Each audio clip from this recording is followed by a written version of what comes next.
মা বাপ কত বড় নিয়ামত। আমার আব্বা নিয়ত করেছিল, আল্লাহ আমার বড় বেটার হাফেজ, আমার বেটার কোলের উপরে মরবো। বাপের আশা থাকে না, থাকে না। এ ভাই বাড়ি যাবে নাকি? বাড়ি যাবে? যেও না। আহা, অসুবিধা হচ্ছে আমার রসে। আচ্ছা, আমি যতক্ষণ রস করছি একটাও কি আপনার বাজে কথা বলেছি? ফালতু কথা বললাম? এটা আমার পীর আল্লামা কালিমুল্লাহ হুজুরের ওসিয়ত। কচি খবরদার, বাজে কথা বলবে না। এটা মেম্বারে রাসূলুল্লাহ, জুড়ে বলুন সুবহানাল্লাহ। এটা বাজে কথা বলার জায়গা নয়। ও ভাইজানেরা, সোনা বাড়িকেরা, ও আমার ভাইজানেরা, আমার আব্বা জান আমার কোলের উপর ইন্তেকাল হলো। কোরআন শুনতে শুনতে দুনিয়া থেকে চলে গেল। জোরে বলুন সুবহানাল্লাহ। আমি আপনাদের বলি, এমন বেটা তৈরি করে যান যেন মওতের সময় বেটার জবানের একটু কোরআন তিলাওয়াত শুনতে পান। ঠিক না বল? ও ভাইজানেরা, মুরব্বিয়ানেরা, নওজওয়ান যুবকেরা, মরে যাব, মরে যাবে, চলে যাব বাবা, তবে শুনে রাখো কবরের সাথী কেউ হবে না যদি নেক আমল রেখে যাও। ইযা মাতাল ইনসানু ইনকাতা আনহু আমালুহু ইল্লা মিন সালাসাতিন, ইল্লা মিন সাদাকাতিন জারিয়া আও ইলমিন ইয়ানতাফাউ বিহি আও ওয়ালাদুন সালিহ ইয়াদউ লাহু। নেক বাচ্চা যদি রেখে যাও, এই বাচ্চা যদি দোয়া করে, আল্লাহ তোমার কবরের কঠিন আযাবও মাফ করে দেবে। আল্লাহর নবী হযরত জাকারিয়া রাহমাতুল্লাহ আলাইহি কেতাবের ভিতরে লিখেছে, বাবা নেক সন্তান দুনিয়ায় রেখে যাওয়া কতটা লাভ দেখেন। শুধু নেক মানে হাফেজ সাহেব হলেই কি নেক সন্তান? মাওলানা সাহেব হলেই নেক, এছাড়া কি নেক সন্তান হয় না? এই হাফেজ করতে হবে না, সব ছেলেকে মাওলানা করা লাগবে না। যতদূর ইলমে দ্বীন শিক্ষা দেওয়া ফরজ, শিক্ষা করা ফরজ, অতদূর শিক্ষা দেন, ছেলেটাকে দ্বীনের পথে রেখে দেন। এই ছেলেটাই নেক ছেলে। জোরে বলুন সুবহানাল্লাহ। আর এই ছেলে দোয়া করলেই কবুল। আপনার অসুবিধা হচ্ছে? আরে আর আধা ঘন্টা আছি, একটু জোরে তাকবীর দেন। নারায়ে তাকবীর, নারায়ে তাকবীর। অনেক কষ্ট করে বাঁকুড়ার জলসায় এলাম। আমাদের সভাপতি হাফেজ সাহেব, আপনি ফোন করেছিলেন না? হাফেজ সাহেব, এই পয়লা ফাল্গুনে আমাদের 24 পরগনায় এত জলসা, এত জলসা, মাথা খারাপ। আজকে এক একটা বক্তা 3-4টে করে সভা করব। এই যে শুরু হলো, রোজার আগ পর্যন্ত কোনোদিন একটা জলসা নেই। শুধু খোদার কসম হাফেজ সাহেবের খাতিরে। আর এই আজকের জলসাটা আমি একটা রেখেছি, আর একটা জলসা নেই। অনেক দূরের রাস্তা, ডবল করা যাবে না। আর আপনারা যদি আমাকে রেখে চলে যান, আমি দুঃখ পাবো না, পাবো না। এই সবে শোনে যাই বলি, এটা মনে রাখেন, আমি একজন মুসাফির মানুষ, ঠিক কিনা? লাওয়ার আগে একটু আপনাদের জন্য দোয়া করে যাব না, যাব না? এই দোয়া করে যাব না, যাব না? আপনারা আমার জন্য দোয়া করবেন না? সুবহানাল্লাহ বলে। আমার ভাইজানেরা, সোনামারি খেরা, আল্লাহ নবী হযরত জাকারিয়া সাহেব রাহমাতুল্লাহ আলাইহি লেখেন, আল্লাহ নবী কবরস্থানের ধার দিয়ে চলে যাচ্ছেন। কবরস্থান দেখতে পেয়ে আল্লাহ নবী সূরা ওয়াকিয়া, সূরা মুন, সূরা তাকাসুর পড়ে দোয়া করলেন। ও ছেলেরা, শাবানের মাস আব্বা মায়ের কবর জিয়ারত করবে। অনেকে বলতে পারে হুজুর আমি তো ভালো কোরআন জানি না, সূরা ফাতিহা ভালো পড়তে পারি না, সূরা ইখলাসও ভালো জানি না। জানার দরকার নাই ও আমার বাঁকুড়া জেলার ভাইয়েরা, আব্বা মায়ের কবরে দাঁড়িয়ে গিয়ে এতটুকু দাঁড়িয়ে তো বলতে পারবেন বিসমিল্লাহির রহমানির রহিম। আল্লাহর ওলি হযরত জালালউদ্দিন সুয়ুতী রহমাতুল্লাহ আলাইহি বলেন, কোন ছেলে যদি তার আব্বা মায়ের কবরে দাঁড়িয়ে 21 বার বিসমিল্লাহির রহমানির রহিম এতটুকু যদি পড়ে নেয়, হাত দুটো যদি তুলে নেয়, আর আল্লাহ পাক বিসমিল্লাহর খাতিরে ওর আব্বা মায়ের কবরের আযাব হলে মাফ করে দেবে। ও সোনার রে, বিসমিল্লাহর কত দাম জানেন? সুবহানাল্লাহ বলেন। আমি শোনাবো আপনাদের, যখন প্রসঙ্গ এসে গেলে একটু বলবো। বিসমিল্লাহর কত দাম। আল্লাহ নবী সাহাবী যাকে বলা হয় রাইসুল মুফাসসিরিন হযরত আব্দুল্লাহ ইবনে আব্বাস রাদিয়াল্লাহু তাআলা আনহু, আল্লাহ যাকে সবথেকে বেশি কোরআনের জ্ঞান দিয়েছিলেন, হযরত আব্দুল্লাহ ইবনে আব্বাস বাড়িতে ওয়াজের মাহফিল করলেন, কোরআন শরীফের তাফসীর করছে। জোরে বলুন সুবহানাল্লাহ। কে? আব্দুল্লাহ ইবনে আব্বাস। বাড়ি দাদি রাস্তা আল্লাহ নবীর সাহাবী হযরত শের খুদা আলী রাদিয়াল্লাহু তাআলা আনহু রাস্তা দিয়ে চলে যাচ্ছিলেন। আব্দুল্লাহ ইবনে আব্বাসের তাফসীর মাহফিল দেখে মাহফিলের ভিতরে বসে পড়লেন। হযরত আলী চাদর মুড়ি দিয়ে একবার শুধু চিল্লে বললেন, ও ভাই আব্দুল্লাহ ইবনে আব্বাস, সূরা ফাতিহার তাফসীরটা করুন। জোরে বলুন সুবহানাল্লাহ। আব্দুল্লাহ ইবনে আব্বাস আলীর গলা শুনে বুঝতে পেরে গিয়ে মিম্বার থেকে নেমে পড়লেন, ও হযরত আলী, আমি আব্দুল্লাহ ইবনে আব্বাস আর তাফসীর করব না, আপনি এবারে তাফসীর করুন। হযরত আলী আস্তে আস্তে এসে বললেন, ও ভাই আব্দুল্লাহ ইবনে আব্বাস, আল্লাহ নবী তোমার জন্য দোয়া করেছে, আল্লাহ তোমাকে সবথেকে বড় মুহাদ্দিস করেছে। হযরত আব্দুল্লাহ ইবনে আব্বাস বললেন, ও হযরত আলী, আল্লাহ নবী তোমার সামনে বলেছে, আনা মদিনাতুল ইলমি ওয়া আলিয়ুন বাবুহা, আমি রাসূলুল্লাহ হলাম ইলমের শহর, আর ওই শহরের দরওয়াজা আমার আলী। আপনি তাফসীর করুন। ও বাঁকুড়া জেলার সোনারা, হযরত আলী তাফসীর শুরু করলো। বাবা ও নবী পাকের সাহাবীরা, আল্লাহ পাকের কোরআন 30 পারা। বাবা এই 30 পারার ভিতরে যা রয়েছে সূরা ফাতিহার ভিতরে আল্লাহ তাই রেখেছে। জোরে বলুন সুবহানাল্লাহ। সুবহানাল্লাহ বলে 30 পারা কোরআনে যা আছে সূরাতুল ফাতিহা, যে সূরা ফাতিহা প্রত্যেক নামাজে দরকার আছে না? সূরা ফাতিহা না পড়লে নামাজ হবে? সুবহানাল্লাহ বলে। এই আমরা মৌলী সাহেবরা যে পানি পড়ে দিই, কোন দোয়া পড়ে দিই? সূরা ফাতিহা। এ দেখেন হামেশা খেয়াল করে দেবে, সুন্দর একটা হাদিস শোনাবো। যারা আজকে রাসূলুল্লাহর মাদ্রাসার দুশমনি করো, তোমাদের অবস্থা কি হবে দেখো, একটু পরে বলবো। আপনাদের অসুবিধা হচ্ছে?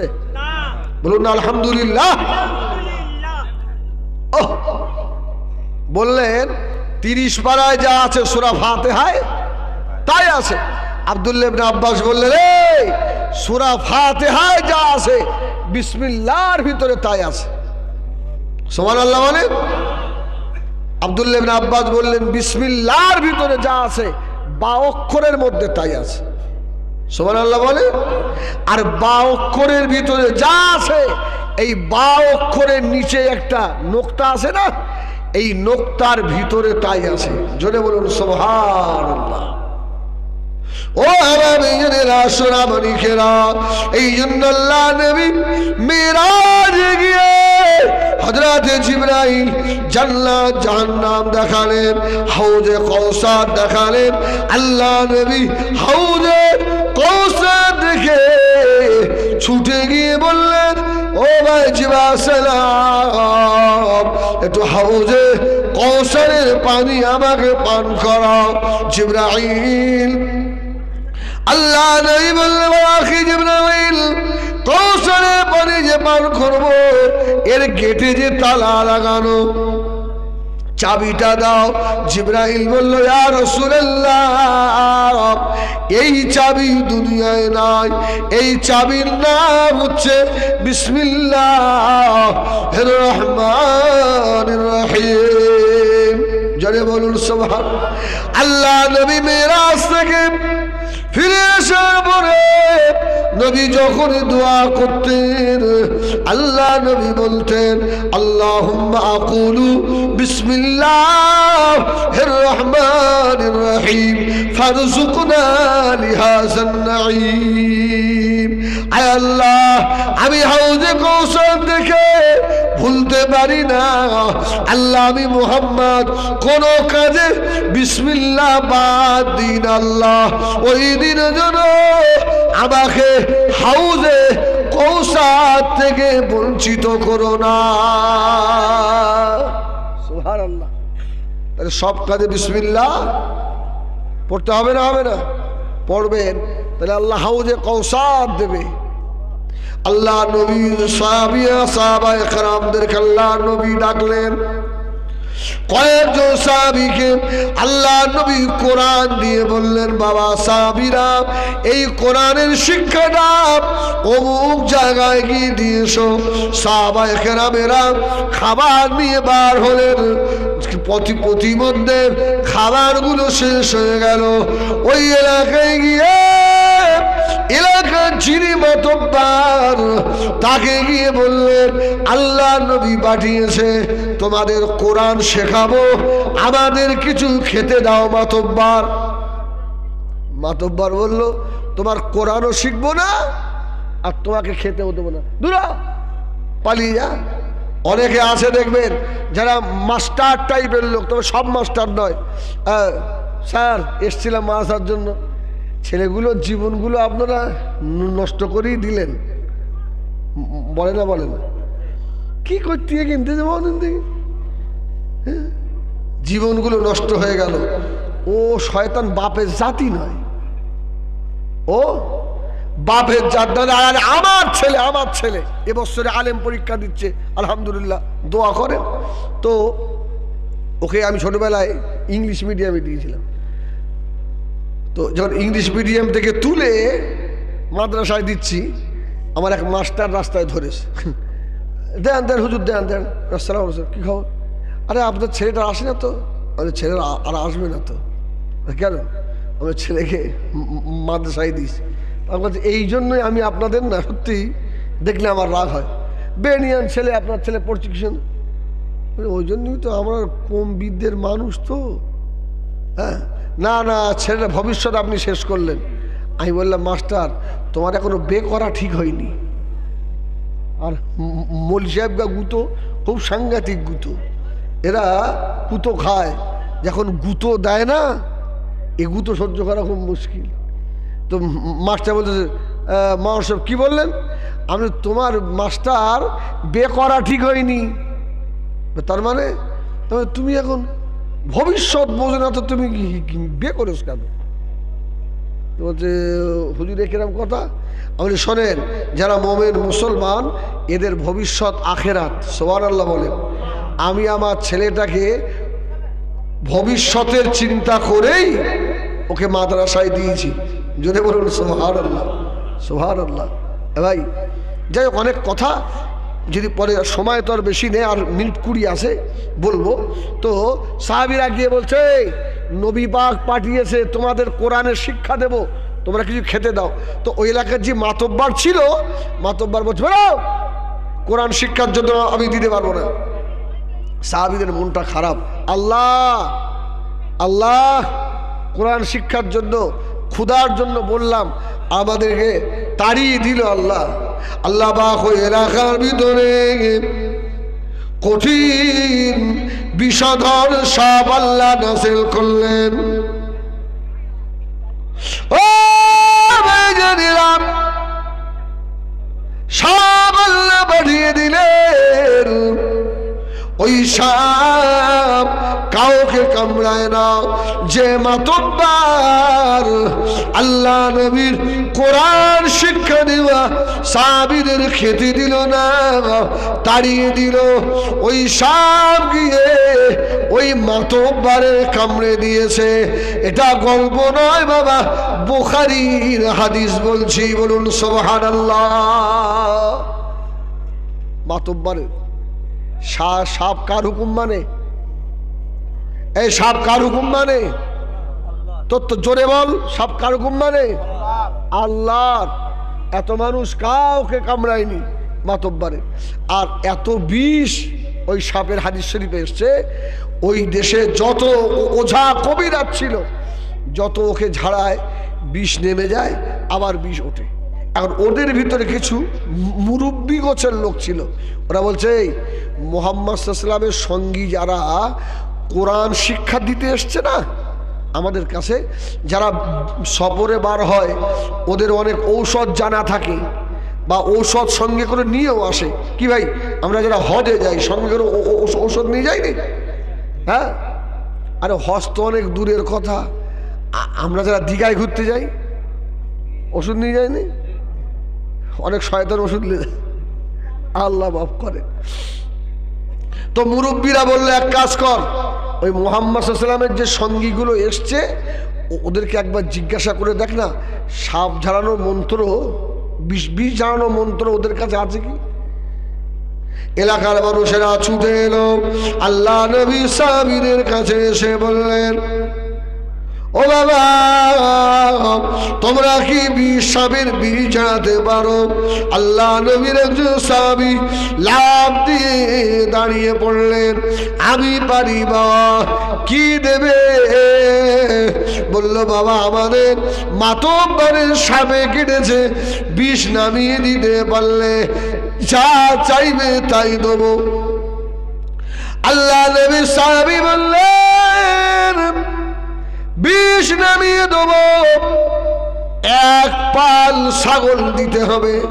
কপাল? 30টা এক পাল। বলল ঠিক আছে। মাতব্বরের আনা হচ্ছে, যে সাহাবী দাঁড়িয়ে বলেছিল যে আমি বিষ হারিয়ে দেবো, ও এবারে নিজেই পাগল হয়ে যাচ্ছে। আল্লাহ, আমি তো আবেগে বলেছি, বিষ ঝাড়ানো মন্ত্র তো আমি জানিনি। এবার বলেন মারার ধরবে পিটি? কি হাসছে না? কি হাসছে না? কোনদিন সত্যি তোমাদের গেমে ছেড়ে যায় এত বড় বেয়াদব? হ্যাঁ, ছি ছি ছি ছি ছি।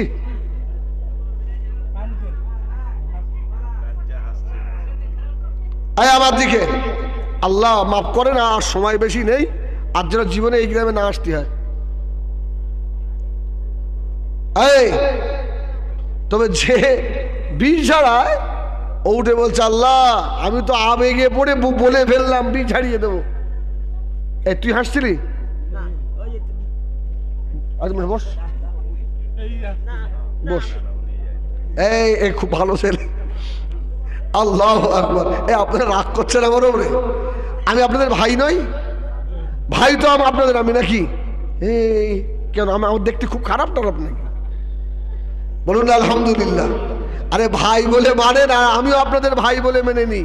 আল্লাহ চাইলে কার ওসিলায় সেদিন আল্লাহ যে মাফ করে দেবে। সুবহানাল্লাহ বলেন, সুবহানাল্লাহ।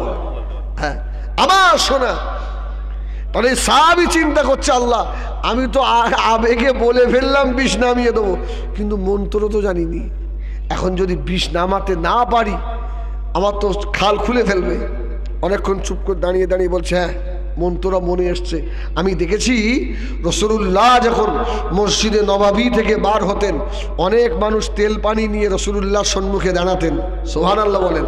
আর আমার নবীকে দেখেছি আস্তে আস্তে রাসূলে পাক সূরা ফাতিহা পড়তেন, সুবহানাল্লাহ সুবহানাল্লাহ। হ্যাঁ যাই হোক, আজকে সূরা ফাতিহা পড়ি ফুদো। সাহাবী হুজুর বিসমিল্লাহির রহমানির রহিম।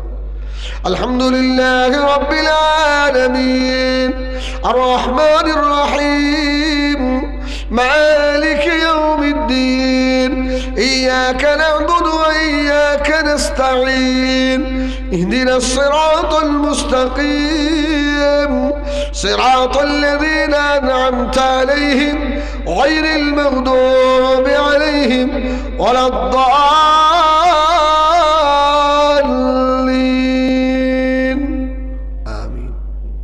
মুখের মধ্যে থুতু একটু জমিয়ে নিয়ে যে জায়গায় সাপে কেটেছিল ওই জায়গায় থক করে মেরে দিয়েছে। আল্লাহর হুকুম, সূরা ফাতিহার খাতিরে বিষ সঙ্গে সঙ্গে নেমে গেছে, সুবহানাল্লাহ। সাহাবী বলছে, এক পাল ছাগল দে। এবার শোনেন, একটা ফতোয়া এখান থেকে বার হবে। এ ফতোয়া আপনারা দেবেন না, আমি দেবো না, আপনারা দেবেন ফতোয়াটা। হ্যাঁ, আর একদম সহজ ফতোয়া দেখবেন বার হয়ে যাবে। আমরা তাবিজ করে ৫,০০০ টাকা নিই কেন? ফতোয়া দেখেন আমাদের দিকে যাবে। আল্লাহু আকবার। এখন ও তো ওই একটা ফু দিয়ে এক পাল ছাগল নিয়েছে। আর সাহাবীদের মধ্যে দুটো দল হয়ে গেছে, বলছে একটা ফু দিয়ে ওই ৩০টা ছাগল নেওয়া কি জায়েজ হবে? এরকম ফতোয়া অনেকে দেয় না, এ আসে না নাই? যে একটা তাবিজ লিখে দিই হুজুর, এত পয়সা নেয় কেন? আছে না? তা তোর বাপের কি? তুই দিলি তো একদম তোর কোনো কাজই হয় না। এই শোনা তো, সাহাবীদের মধ্যে দুটো দল।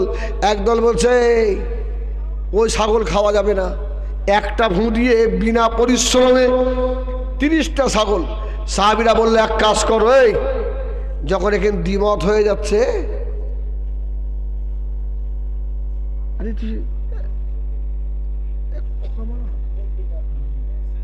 আল্লাহু আকবার, আল্লাহু নারায়ে তাকবীর। আরে অনেক দিন পর দেখা হুজুরের সঙ্গে, আসেন আসেন আসেন আসেন।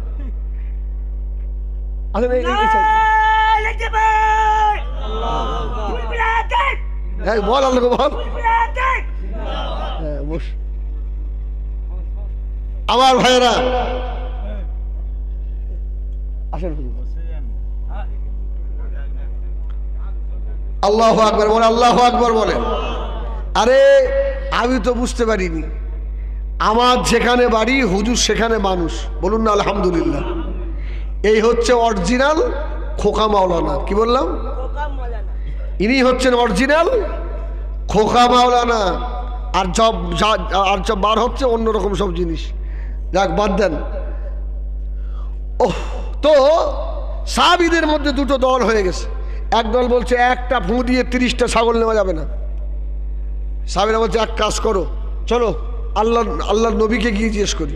আল্লাহর নবীর কাছে গিয়ে রাসূল পাক সাল্লাল্লাহু আলাইহি ওয়াসাল্লামকে গিয়ে বললেন, ইয়া রাসূলুল্লাহ, এই ফু দিয়ে কি এই 30টা ছাগল নেওয়া জায়েজ হবে? রাসূল বলল ঠিক আছে, নেওয়া যাবে। রাসূলুল্লাহর কথাও কিছু সাহাবী বলল সন্দেহ হচ্ছে। নবী পাক রেগে গিয়ে বললেন, যদি তোমাদের সন্দেহ হয় তাহলে ওই ছাগলের পাল থেকে আমি মুহাম্মদ আমাকে একটা দিও। সুবহানাল্লাহ বলেন, সুবহানাল্লাহ বলেন।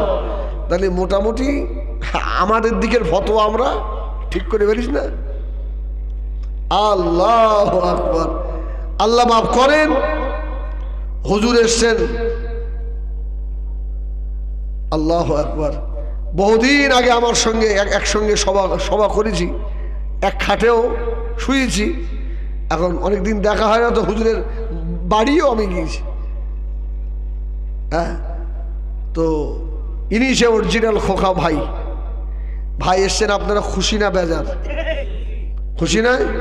একটু জোরে তাকবীর দাও। নারায়ে তাকবীর, নারায়ে তাকবীর।